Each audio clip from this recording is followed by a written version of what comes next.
மாண்புமிகு உறுப்பினர் திரு அம்மன் அர்ஜுனன், மாண்புமிகு தமிழ் வளர்ச்சி மற்றும் செய்தித்துறை அமைச்சர் அவர்கள். மாண்புமிகு பேரவைத் தலைவர் அவர்களே, இளைய தலைமுறையினிடையே தமிழ் இலக்கிய படைப்பாற்றலை வளர்க்கும் நோக்கில் தொடர்ந்து தமிழ்நாடு அரசின் சார்பில் இளந்தமிழர் இலக்கிய பயிற்சி பற்றை திட்டம் தோற்றுவிக்கப்பட்டது. ஆண்டுதோறும் இப்பயிற்சி 7 நாட்கள் நடத்தப்பட்டு வருகிறது.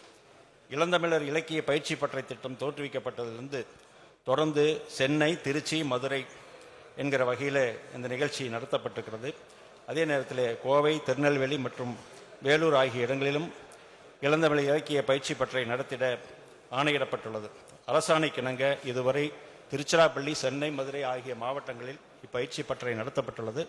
மதுரை உலக தமிழ் சங்கத்திலே தொடர்ந்து 3 ஆண்டு காலமாக நடத்தப்பட்டது. காரணம், ஏறத்தாழ 200 பேருக்கு மேல் தங்க வேண்டிய இடவசதி அங்கே அந்த பகுதியில் இருப்பது காரணத்தினால் தொடர்ந்து அங்கே நடத்தப்பட்டிருக்கின்றது. மாண்புமிகு உறுப்பினருடைய கோரிக்கையை பரிசீலித்து வரும் ஆண்டில் அது கோவையில் நடத்துவதற்கு நிச்சயமாக நடவடிக்கை எடுக்கப்படும். மாண்புமிகு உறுப்பினர் அம்மன் கே அர்ஜுனன்.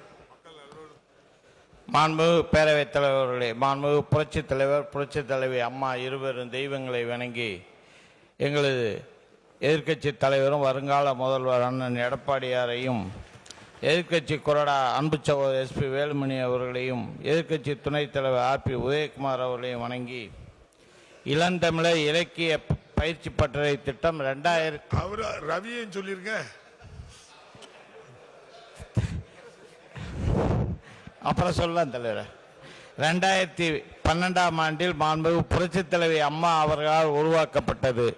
இத்திட்டத்தின் இளைய தலைமுறையினை எழுத்தாளராகவும் இளைஞராகவும் பேச்சாளராகவும் உருவாக்கும் வகையில் கோவை வடக்கு தொகுதியுள்ள கல்லூரிகள் மற்றும் பள்ளிகளில் பயிலும் மாணவர்கள் அனைவருக்கும் ஒன்றிணைந்து பயிற்சியினை கொடுத்து மாணவர்களின் படைப்பாற்றல், எழுத்தாற்றல் மற்றும் பேச்சாற்றல் உலகமெங்கும் புகழ்பெறும்படி உருவாக்க வேண்டும் என மாண்புமிகு பேரவைத் தலைவர் வாயிலாக மாண்புமிகு அமைச்சர் அவர்களை கேட்டுக்கொள்கிறேன். மாண்புமிகு அமைச்சர் அவர்கள்.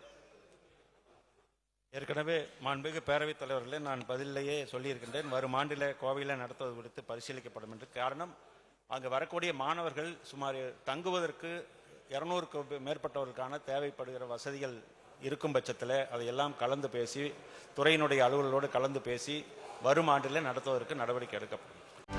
செய்திகளை உடனுக்குடனும் துல்லியமாகவும் தெரிந்து கொள்ள சப்ஸ்கிரைப் பண்ணுங்க.